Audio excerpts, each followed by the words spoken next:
नमस्कार मैत्रिणींनो, रूपाज art and रेसिपीमध्ये तुम्हा सर्वांचं खूप खूप स्वागत आहे।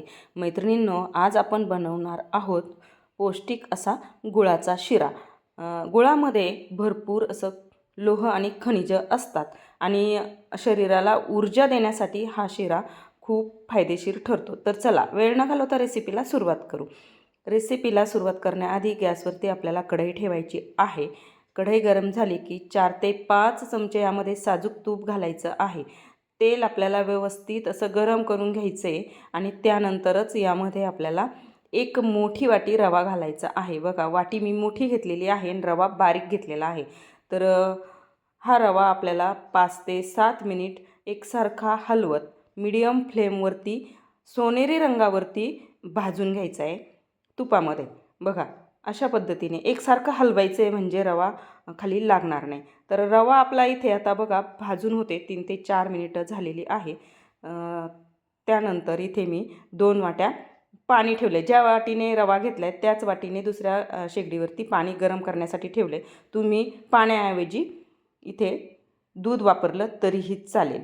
आता पाणी गरम होतं आहे आणि इकडे रवासुद्धा आपला भाजलेला आहे। बघा, रव्याचा कलर अगदी सोनेरी झालेला आहे, रंग चेंज झाला आहे। तर रवा आपला इथे आता भाजून झालेला आहे। तर मी असं मध्ये थोडीशी जागा करून घेतली आहे आणि यामध्येच मी आता ड्रायफ्रूट्स भाजून घेणार आहे। त्यासाठी 2 चमचे तूप घातले आणि 7 ते 8 काजू बारीक चिरून घेतलेत आणि 7 ते 8 बदामाचे काप घेतलेत आणि छोटीशी वाटी आहे त्या वाटीने इथे अर्धीशी वाटी मनुके घेतलेले आहेत। आता हे ड्रायफ्रूट जे मी घेतले, किसमिस जे घेतले ते तुम्ही तुमच्या आवडीनुसार कमी जास्त केलं तरीही चालेल।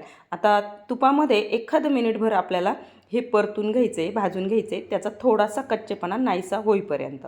आणि कच्चेपणा नाहीसा झाला की लगेच आपल्याला हे रव्यामध्ये मिक्स करून घ्यायचे। अगदी एखादं 2 मिनिट आपल्याला फक्त हे काजू बदाम परतून घ्यायचे आहेत आणि नंतर रव्यामध्ये व्यवस्थित असं मिक्स करून घ्यायचं आहे, जेणेकरून सर्व ते रव्यामध्ये मिसळलं जाईल। बघा, अशा पद्धतीने आता हे सर्व आपलं इथे मिक्स करून झालेलं आहे आणि इकडे पाणीही आपलं व्यवस्थित उकळलेलं आहे। तेच गरम पाणी आता आपल्याला यामध्ये असं थोडं थोडं करून घालायचं आहे। बघा, कारण रवा गरम, कढई गरम आणि पाणीही गरम, त्यामुळे ते वरती उडण्याची शक्यता असते अंगावरती आणि चटके वगैरे भाजण्याची शक्यता असते। त्यामुळे पाणी असं थोडं थोडं करून आपल्याला इथे घालायचं आहे आणि मिक्स करायची, काही घाई करायची नाही आहे। पाणी व्यवस्थित घालून घ्यायचं आहे आणि नंतर मिक्स करायचे। कुठेही गुठळी वगैरे राहत नाही, कारण रवा आपण व्यवस्थित भाजून घेतला आहे आणि तुपाचं प्रमाणही अगदी योग्य आहे, त्यामुळे यामध्ये कुठेही गुठळी वगैरे होत नाही। त्यामुळे पाणी घालून झाल्यानंतर सावकाश आपल्याला हे मिक्स करून घ्यायचं आहे। बघा, अशा पद्धतीने आता हे सर्व मिक्स करून झालं आहे। रवा अगदी व्यवस्थित इथे बघा फुललेला आहे। हे सर्व आता मिक्स करून झालेलं आहे। व्यवस्थित मिक्स झालं की लगेच यामध्ये पाव चमचा इथे इलायचीची पूड घालायची आहे आणि चिमूटभर मीठ घालायचं आहे। मिठाने कुठल्याही गोडा पदार्थाला छान चव येते, म्हणून चिमूटभर मीठ घालायचं आहे। त्यानंतर इथे मी पाऊण वाटी गुळाची पावडर घालून घेतलेली आहे। मैत्रिणींनो, जर तुमच्याकडे गुळाची पावडर नसेल तर तुम्ही गूळ किसून घ्यायचा आहे पाऊण वाटी आणि तुम्ही तो गूळ आपण ज्यावेळेस पाणी गरम करतो ना त्यावेळेस पाण्यामध्ये घालून वितळून घ्यायचा आहे आणि ते गुळाचं पाणी मग इथे रव्यामध्ये घालून घ्यायचे।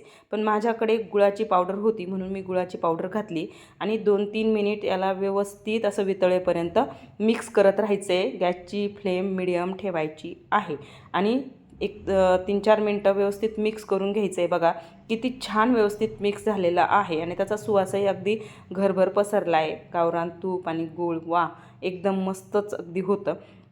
त्यानंतर काय करायचं आहे, आपल्याला जे राहिलेलं पाणी आहे ना, म्हणजे मी साधारण 1.5 वाटी पाणी सुरुवातीला घातलेलं होतं आणि अर्धीशी वाटी पाणी इथे राहिलेलं होतं, ते पाणी आपल्याला इथे बाजूने असं घालून घ्यायचं आहे आणि पाणी घातल्यानंतर मिक्स न करताच त्यावरती झाकण ठेवून लो फ्लेमवरती 2 ते 3 मिनिट आपल्याला याची एक वाफ काढून घ्यायची आणि 2 ते 3 मिनिटानंतर झाकण काढून आपल्याला हे मिक्स करून घ्यायचं आहे, जेणेकरून सर्व व्यवस्थित मिक्स होईल। म्हणजे पाण्यामुळे कसं ते थोडंसं ओलसर होतं ना पुन्हा, तर ते व्यवस्थित असं मिक्स करून घ्यायचं आहे।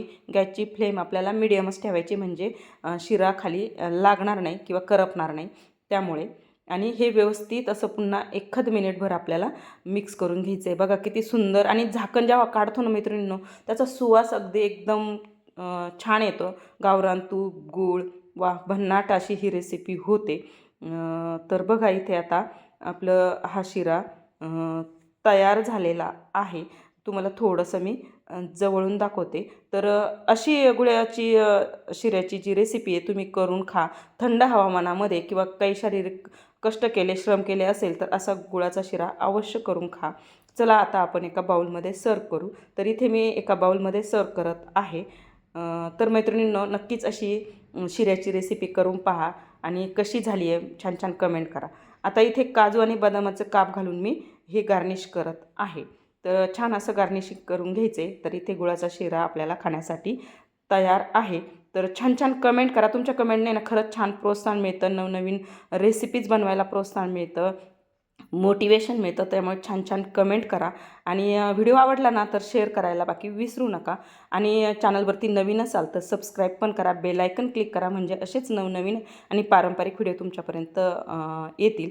चला भेटू अशाच नवीन रेसिपीसोबत. तोपर्यंत बाय बाय. व्हिडिओ आवडला तर लाईक शेअर सबस्क्राईब करा. व्हिडिओ पूर्ण पाहिल्याबद्दल सर्वांचे धन्यवाद.